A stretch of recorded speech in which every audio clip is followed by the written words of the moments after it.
Yan, panalangin kay San Baraquiel, no? Nabahagi na natin yung mula kay San Miguel hanggang Biyernes. Ito naman kay San Baraquiel, no? Ito yung tagapag-alaga sa langit at lupa, no? Kaya babahagi natin kagaya ng dati na binahagi natin. Nabahagi natin mula kay San Miguel hanggang Friday. Ito po ay dinadasal tuwing Sabado.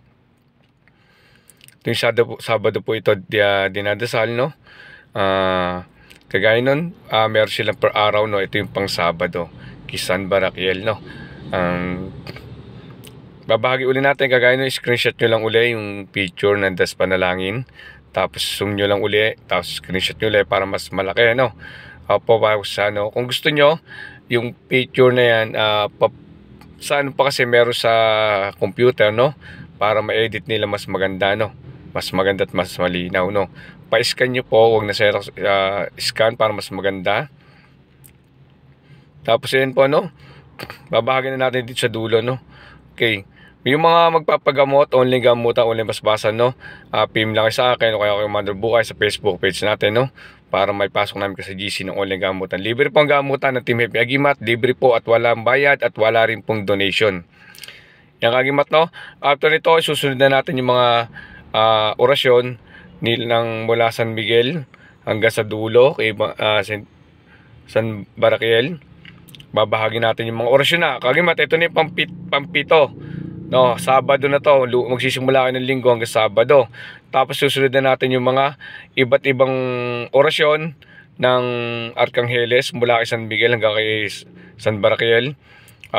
Print nyo na lamang para magkaroon kayo sariling orasyon, no? Kagimat. Yan. Naway makatulong ito, no? Magkakaroon kayo aklat, no? Na sarili nyo.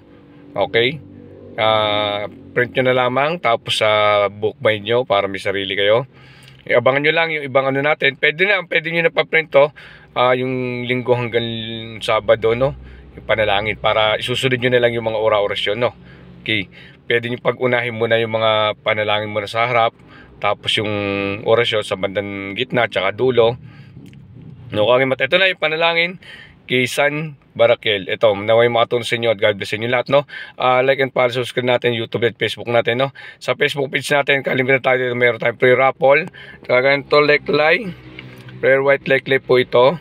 Pinipre raffle po natin sa hulaan. Ito po yung mutyanan lang kato, na may balat pa siya. Yan. Galimot Banahaw.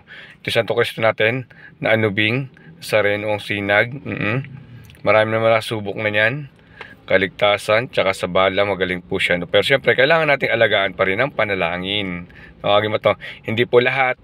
Pag sinabing ganan, meron agad kaban, meron po talaga sila, pero hindi po ganun kabilis agad. Kailangan natin alagaan. Kung paano nyo alagaan ang gamit nyo, ay siya rin kayong aalagaan ng gamit nyo. Na huwag lang mawala ng pagtawag sa Diyos Ama na may gawa ng langit at lupa, sa Diyos Anak, Hesus Kristo at Diyos Espiritu Santo. Ito na yung panalangin kay San Baraquiel. Salamat at God bless inyong lahat. Ito po.